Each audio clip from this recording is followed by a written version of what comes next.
Hello, hello. Welcome back to Scale with Clarity. Today I'm joined by Shayna Bergman, an executive and leadership coach who works with high-achieving professionals who are often carrying a lot, which means big careers, leadership responsibilities, families, and the pressure to somehow do it all well.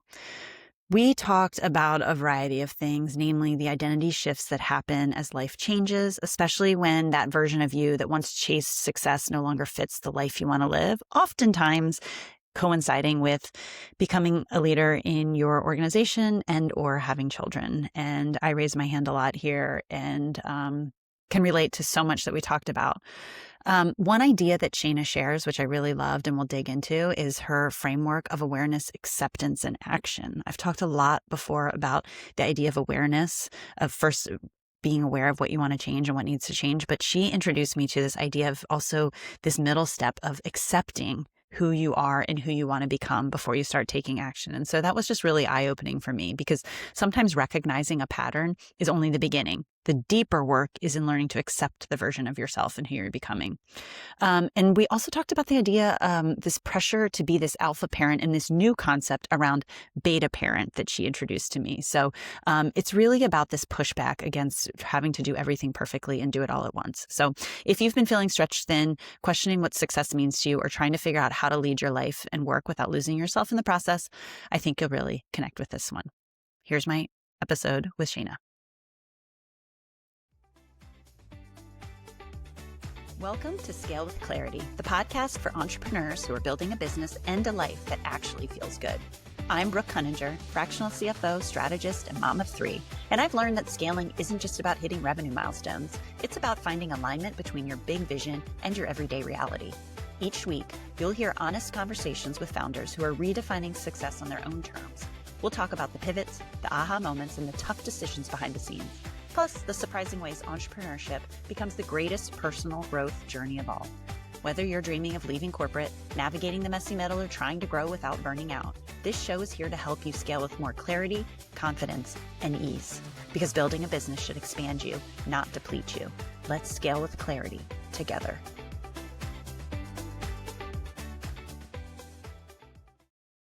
Shayna, hi, welcome to the podcast. Thank you for having me. I'm so excited to be here. I am too. I've said this before and people are probably sick of me hearing, but like everyone that comes on, I chat with you before and I'm like, I feel like I forget because I'm like, I got to push record because there's so much to talk about and I want to do it while we're recording and not prior. But you and I met through a local meetup, which we were just talking about, for all of the entrepreneurs who listen, is something that is like such a double-edged sword, because it's like I want to do more of it and like go and get out there, and I work from my home, but you have to prioritize because there's so much to do. So I was glad I did it because I met you in there. And in the last 10 minutes, right? You just never know where it's going to lead. So it's very lovely. And it feels like we've known each other forever, even though we just met. I was like, okay, we've chatted for 20. We'll make it 21 minutes now. Right. Time. Exactly. So you are in coaching now. And I thought before we dive all into that, I did want to just kind of backtrack, because you used to be in HR, I understand, right? And you were working like more of a corporate, a W-2 job. Can we start there and take us there? What caused you to leave, or what were you seeing that you were like, there's a different path for me and this is the direction I want to go in? Yeah. So I had always wanted to be a coach, actually, which is sort of rare because a lot of people don't even know what coaching is. But absolutely. It's like this, kind of vague field, I think, for a lot of people. But I actually grew up with entrepreneurial parents, and my parents used to listen to Tony Robbins, who's like a motivational guru, speaker, coach. At the time, he wasn't the personality he is now, but I grew up listening to tapes with them in the car on road trips, and they would be about the power that people had within themselves that they really struggled to tap into. Yeah. And even as a little kid and growing up listening to that, I just found that concept really interesting. So for me, I was like, okay, well, I'll go the route of trying to help people feel motivated at work, feel connected to their workplace, which is why I went into human resources. And so I spent my career in human resources. Most recently, I was at Deloitte in a leadership role there. And while it was a successful career for me, I was looking all around me at people like me who were parents in leadership who were struggling and just feeling like they weren't doing any of it well. Meanwhile, they were always high performers, high achievers, but they just felt terrible about themselves. And it was like as their identities were shifting into being maybe in a partnership or having children, they were struggling to redefine success. So for me, It's right, like I've given you the words to just yes. and I felt it too, right? I was in it with them, but I didn't feel the struggle the same way because I had a lot of this in my background. But I was thinking to myself, like, I love what I'm doing. I'm really good at what I'm doing, but I just feel like I can be more of a help on the outside doing this a little differently.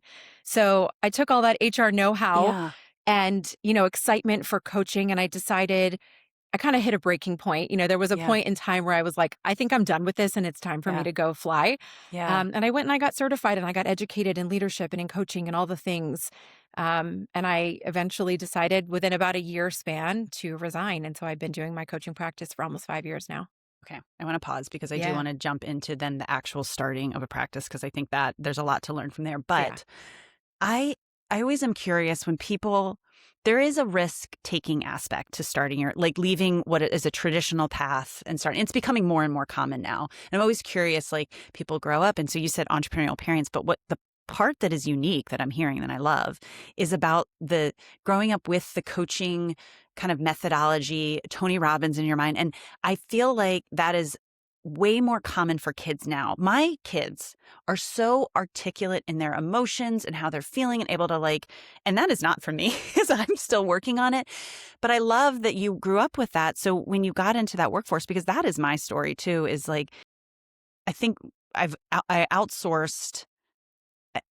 How do I say this? I think for a while, as I tell the story, it can come across as like, it's corporate versus entrepreneur, like you kind of burn Yeah. yourself out there or you do your own thing. And that's absolutely not the case. It's Mm-mm.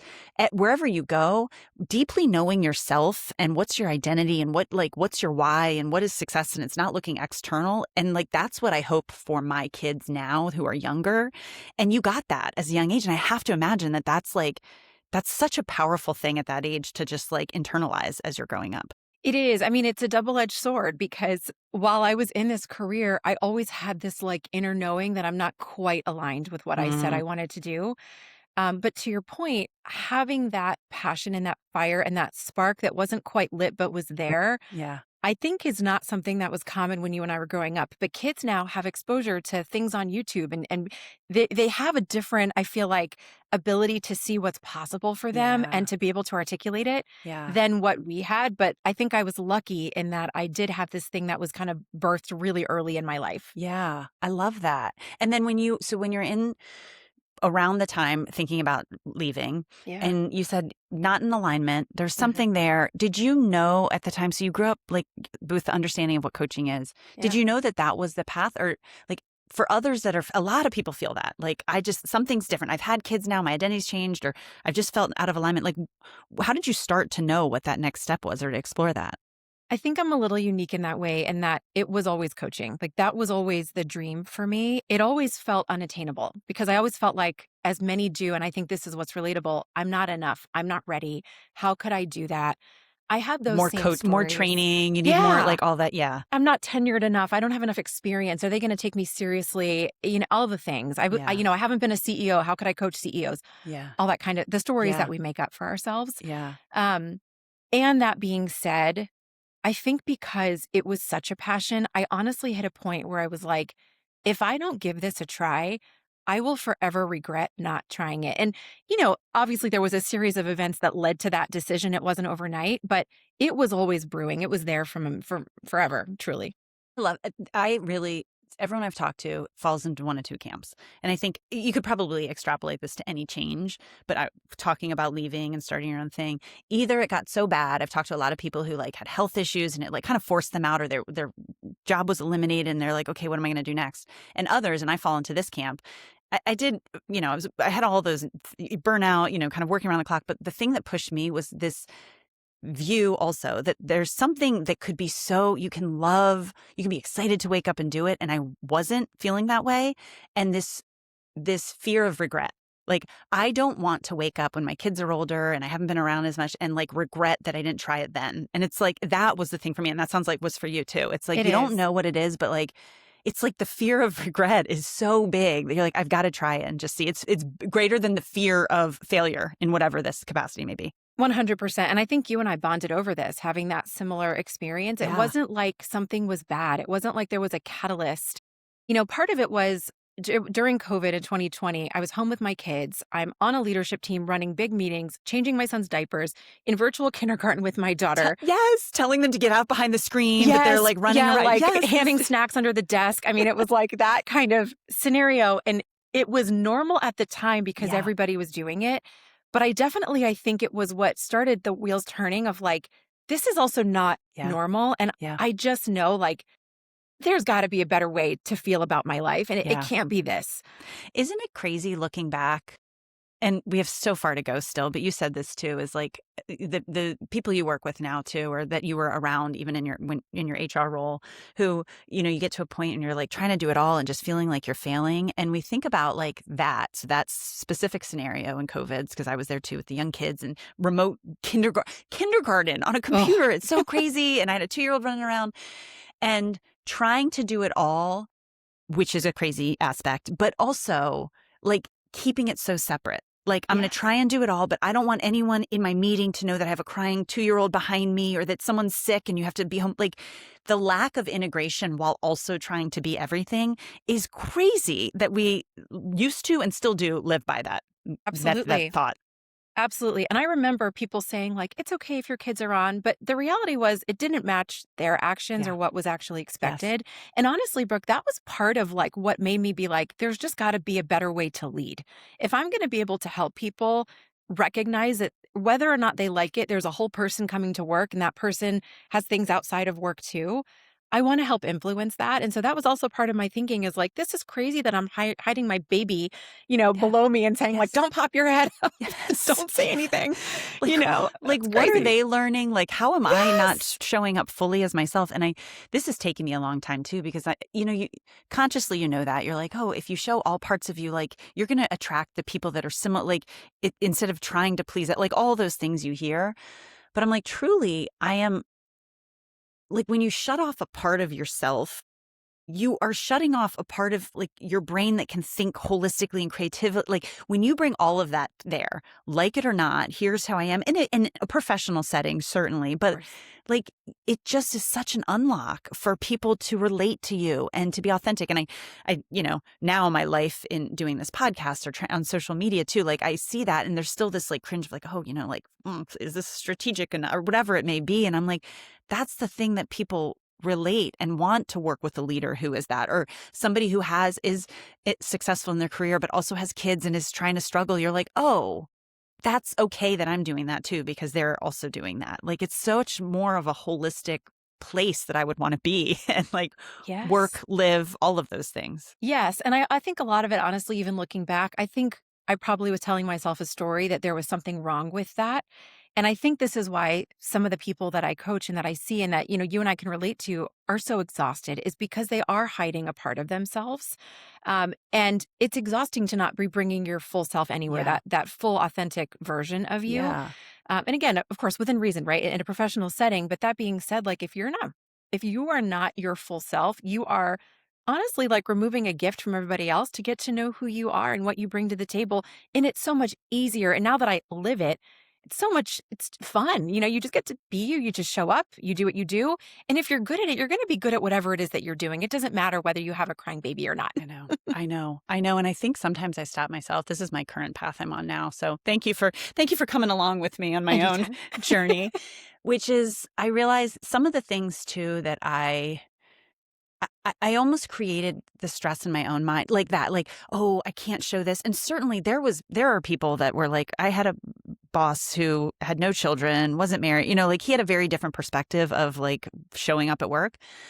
But by like allowing that, I'm like, I think I shut it off before anyone even told me, right? Like there's a part of me. And this current realization I have is like, what would be the most fun aspect of this? Like, how can I make this and whatever I'm creating? Because I said this earlier too, like you can leave your job and feel however you want and you will recreate it in a business that you're creating. You will recreate it in a different position that you take, unless you understand like, what are you owning in that feeling and that thought and that action, and like what actually is fun. And if you can like lead with that, and that's what I'm like, this summer we talked about kids at home and stuff. I'm like, what is fun about this, and can I make this lighthearted and just have like fun with it? And that I just have found as I'm beginning, and it's very early stages of like mindset shifting, but I'm like, everything, it's just like easier. It feels like it's just like it's like a deep breath too. And I'm like, this realization that I haven't done that for so long is like kind of frustrating, but also like awareness is the first step, right? In change. Absolutely. I love It's that you said that. I love that you said that because I feel like in our DNA and how we, I think, have been raised to work, it was like it should be stressful. Success is stressful. Success is yes, hard, right? It's a limiting belief. Like that's what it yes. has to look like.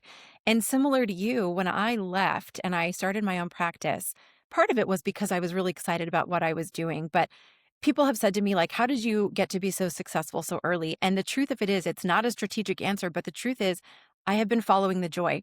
Like, I Mm, follow what makes me excited. I I love go down that. rabbit holes that I think are fun. I reach out to people I want to work with. And so it's easy because I'm not, it doesn't feel like work, although it Yeah. is. Yeah. It's that easy. And to your point, it kind of like releases the stress of it. Not that there aren't hard days, of course, but it doesn't mean that the success has to look stressful. And so I've also redefined what success looks and feels like. And now it's like it's fun. It doesn't even feel like work anymore. Love that. And you said that earlier. And I love for every episode that I record, I like asking people because I think we all grew up this traditional version and definition of success. And now it's all of us. And it's so unique to the person. And that's what I think exactly like you just said, the unlock in following your joy and following the excitement and following the happiness is that you are then creating your own version of success because it is not the title, maybe for everyone, for sure, it is not the title and the salary that you're making, the income and the company that you're working for. It is, yeah, being able to work with people that really light you up and being able to express yourself in a way you want to, or being able to have flexibility in your day, like whatever it is. But by following those like breadcrumbs, you're essentially creating the life and the business and the job, whatever it may be, that like really like you love every day. Absolutely. And what's so ironic about that is sometimes the salary and the title and all those other things follow. It's like you didn't even go after that, but that is just the bizarre That's result of just doing what is easy and natural and fun for you. It's so crazy. So Yep. most of the people you're working with then too, do Mhm. you work with, is it like high achieving? You're shaking your head. What is paint the picture of like the type of person? Because I want to dig in because I feel like that is a lot of listeners here who are in that world and like I need to work on some of these things. Yes. So it is usually, yeah, a high achieving, I'm going to use the word oftentimes a perfectionist individual who is either like an emerging leader or a leader. I have C suite executive and then emerging leaders. It's usually a parent, not every client, but many of my clients, most are parents. And so they're now juggling, trying to show up all the time and perfectly at work for themselves, for their team, for their business. And then they're trying to be a really highly involved parent at home.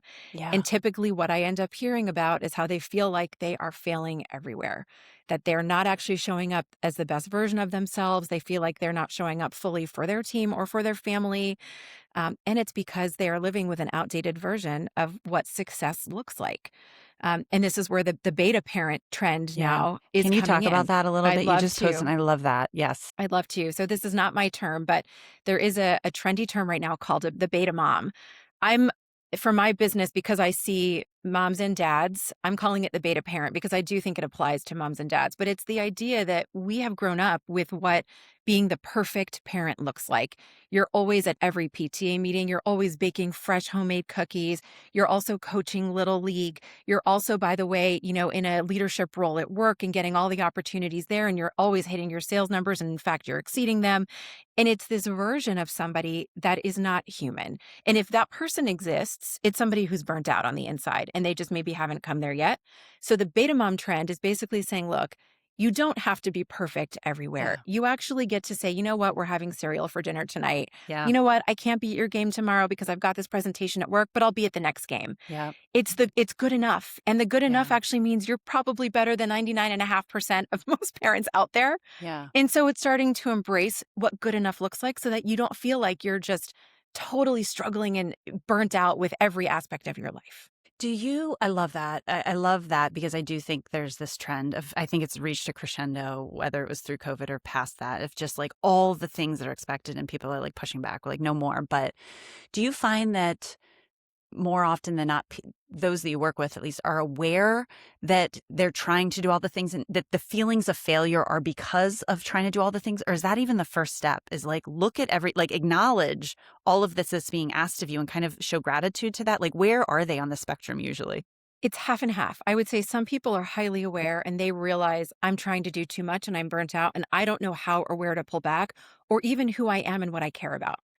That's part of it. Then sometimes, like yesterday, I had a client who has been telling me about all the millions of things she's doing and she's so tired and she doesn't know why, and yesterday she's a new client, but yesterday she said to me, somebody told me that it was okay to take something off my plate and I realized what a relief I felt. And I'm like, yes, welcome.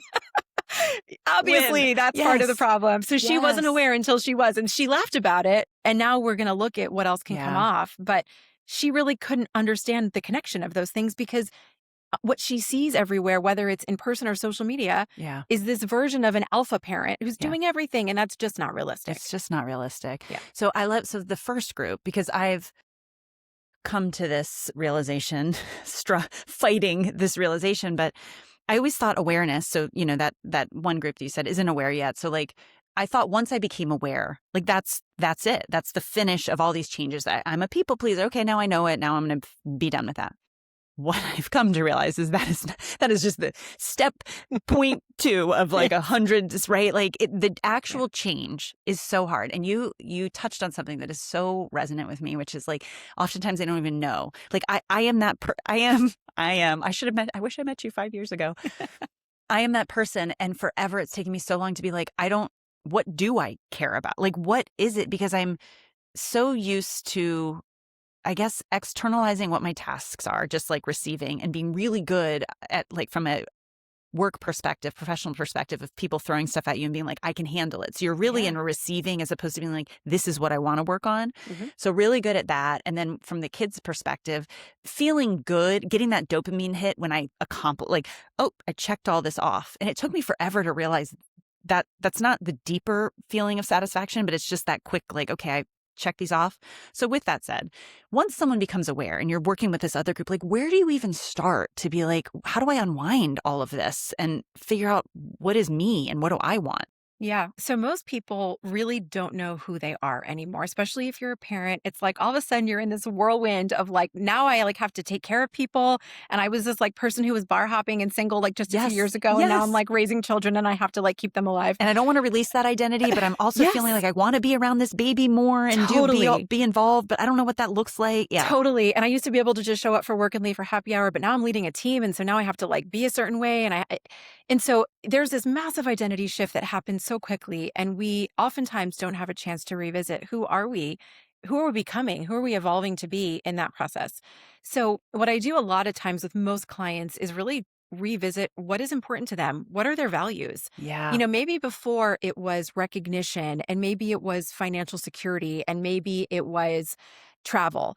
But it could be that it's now shifted and maybe now it's family and maybe it's connection with friends and maybe it's, something else. And so all of a sudden it's like, wait, am I aligned to what I say I actually care about? Yeah. So that's a component of it. But something else that you said that I think is so wise is the awareness is like step 0.2. Yes. But the next piece of it is actually acceptance. And so what that means is that's so good. Yes. It's acceptance. Understanding like, okay, I can't keep judging this version of me because this is who I am. And so, and by the way, building acceptance takes time. How can I kind of love this part of me? How can I really understand what's real? Because I keep trying to, negate this person I've become. But now I am somebody who doesn't want to go out on a Friday night. I actually want to stay in and watch a movie and have pizza with my family. And so it's like accepting that that's okay because you're in a new season of life. So that acceptance is critical before you even move into action. It's actually 3 A's: awareness, acceptance, action. Huge unlock for me too. Because I love that because where I'm from, because this is about me, honest. Of course. I'm going to interview you and just talk about me the whole time. I love it. Let's do it. The awareness piece is still immediately followed by annoyance at that old the people, the perfectionism or the burnout that can't, push back and create boundaries, whatever it is. And so there'd be this toggling between this like awareness and then just jumping to why isn't it changed? I'm so annoyed at that version of myself.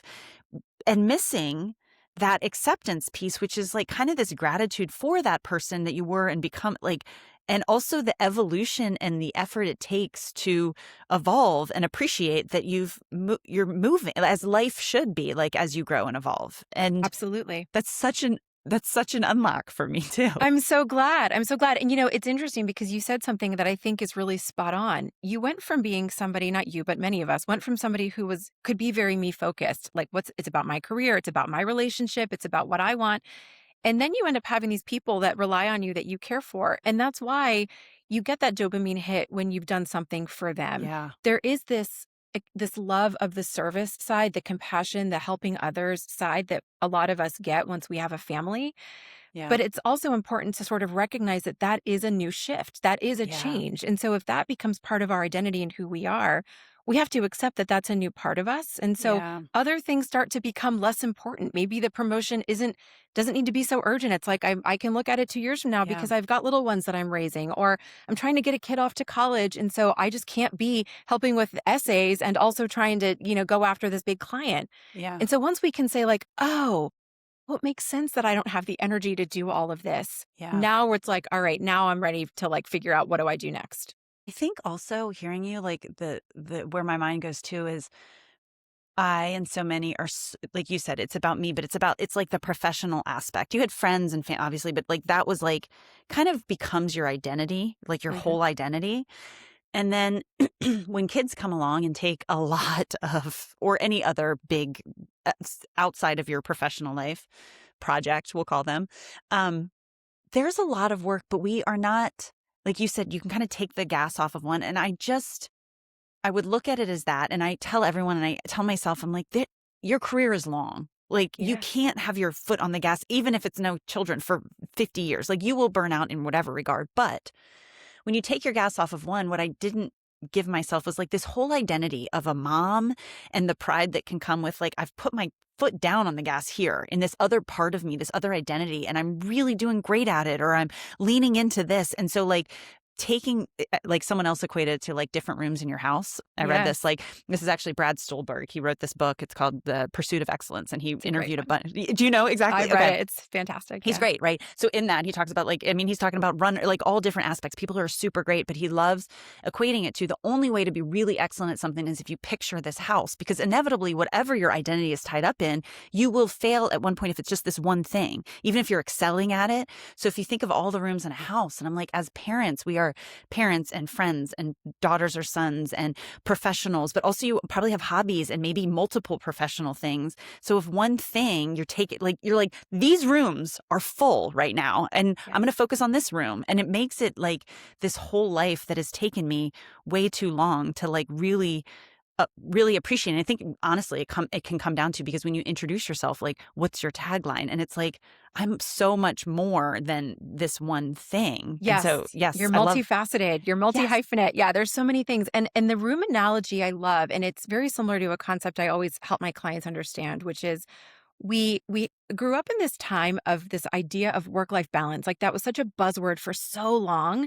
And so it became something that seemed real and attainable. yeah. And I wrote a blog about this and I believe in it. Work-life balance is bullshit. It's not Okay, I real. just read that blog too. And I was like, Yes. yes, yes, It's yes. not real. And so if we can accept that is not a thing, but there is the blend, there is the integration. And what that means is sometimes you are furnishing just one room. That's all that you can do in that moment. That's all that you can focus on, which means something else is going to fall by the wayside. Yeah. But if we can be able to say, let me give you an example. Like, my daughter's having a ballet recital tomorrow. If we can say, hey, that's really important for me to be at, but that means I can't be on that client call. So I'm going to have somebody else on the team step up and do it because her recital is once a Yeah. year. And then it might be another situation where it's like, hey, I need to fly to do a presentation somewhere. I'm going to miss, my husband's whatever.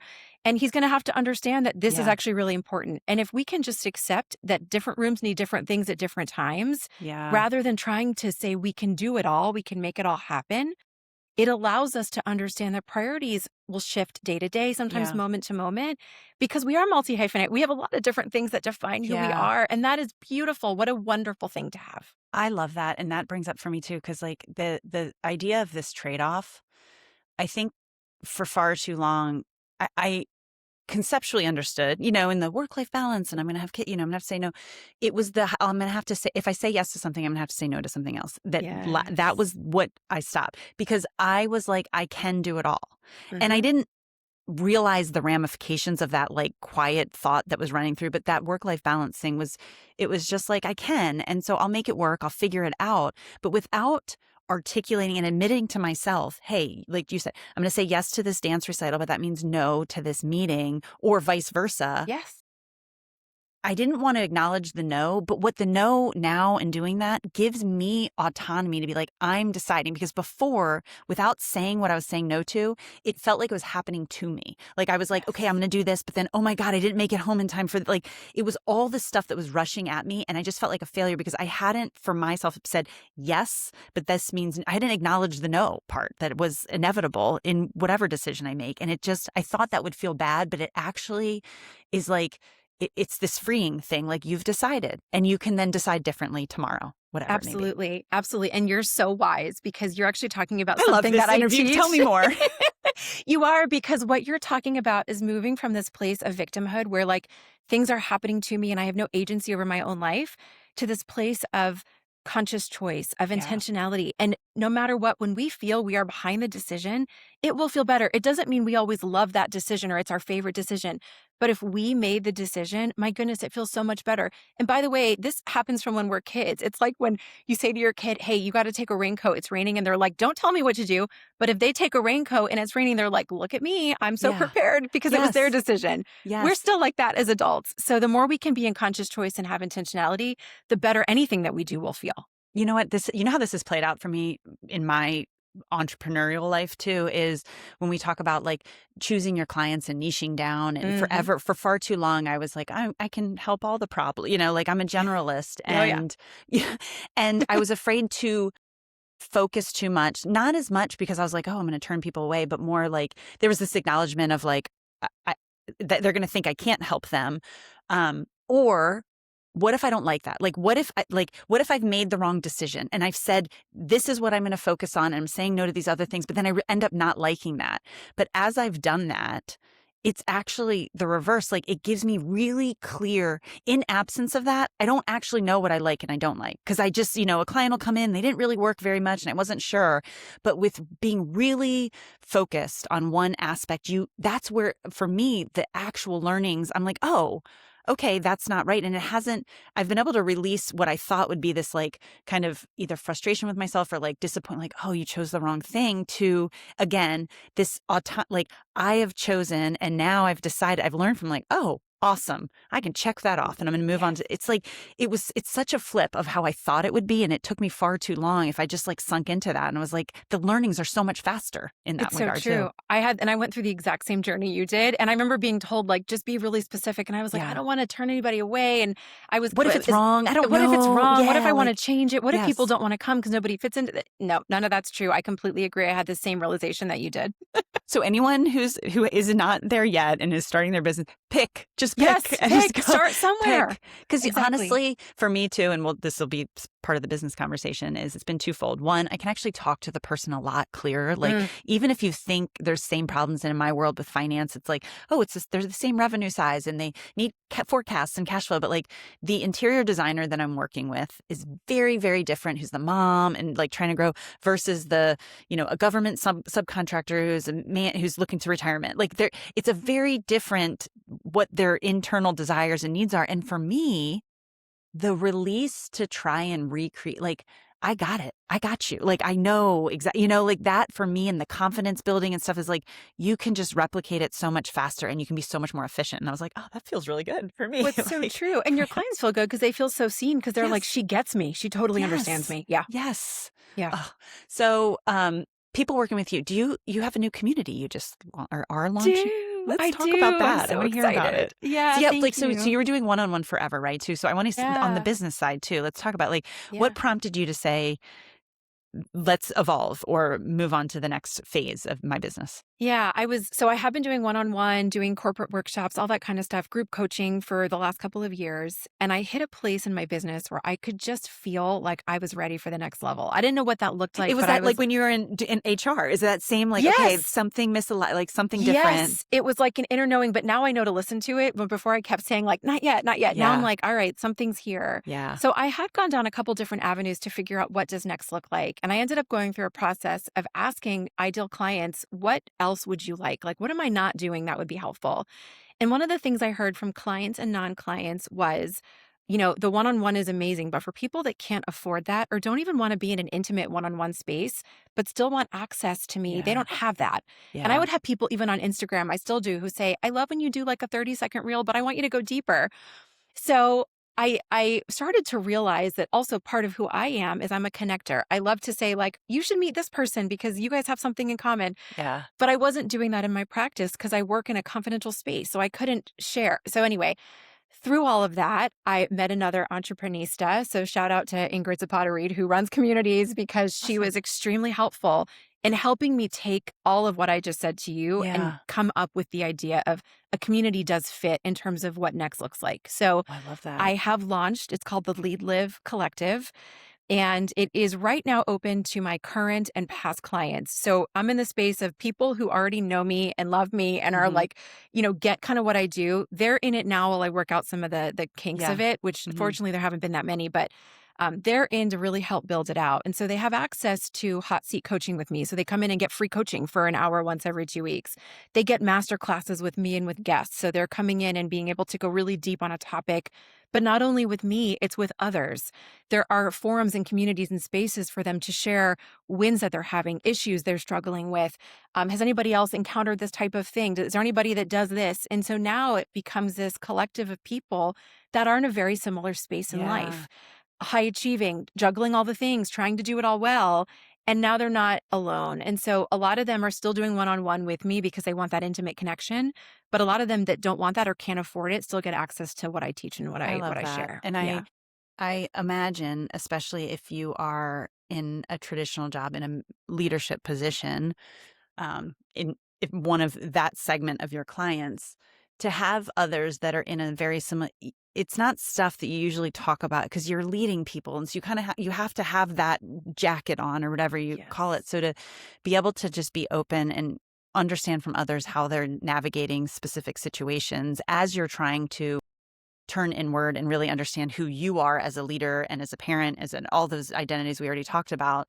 That's how I love like hearing from others. And that's actually the reason I started this podcast. Is I'm like, the only reason I knew, you talked about kids now have YouTube and they kind of have access to like see other things that are possible. But the only way I know is like hearing other stories. I'm like, I need what, and then it kind of opens you. You don't even know what to ask or what to think until you like hear others. You're like, oh, it like kind of, it opens that. So I love that it's there for others to join, or when it's Thank you. Yes, it will available. be launching for everybody else in the fall. So, but yeah, you're right, because people feel alone, especially, it gets lonely as you get to the top. So this is an opportunity for people to feel like there are others like them. And one of the things I hear from clients all the time when I say to them, what you're saying to me, I hear, 100 times a day. They're like, really? I thought it was just me. And Yeah. it's like, no, I hear this No. conversation all the time. You're not Yes. alone. You're having a very typical experience, and that's Yeah. okay. Yeah. And sometimes that's all you need. It's That's not it. even like it's the day, Yes. by tomorrow you'll feel a bit different, but just to know that that's not a unique feeling for you. And you're like, yep, Exactly. you're right exactly where everyone is. And next week it'll be very different. Exactly. So are you still taking one-on-one clients? If anyone Yes, I listening, still okay. take one-on-one clients. Yeah, that's like the bread and butter of my practice. It's the part I love because it's such a close connection with people. I know. So how do people find you if they're listening and they want to work with you or reach out and learn more? So they can find me. I'm on social media at Shayna Bergman Coaching. They can reach out, Shayna at ShaynaBergman.com. And then on my website, ShaynaBergman.com, there's a free discovery call. So people that are curious about coaching or just want to like say hi and just say like, are you for me? Am I for you? Yeah. It's a chance just to get to know one another there too. I love that. So we'll put all that in the show notes for everyone to find you. And thank you for coming Thank on you. here and sharing. I said You're before we started welcome. recording, I was like, who knows which direction we're going to go? We're just going to talk about a lot of different things. It was I great. appreciate So you much going there fun. with me. Of course. Thank you so much for having me. It's such I a love blast. it. I love it.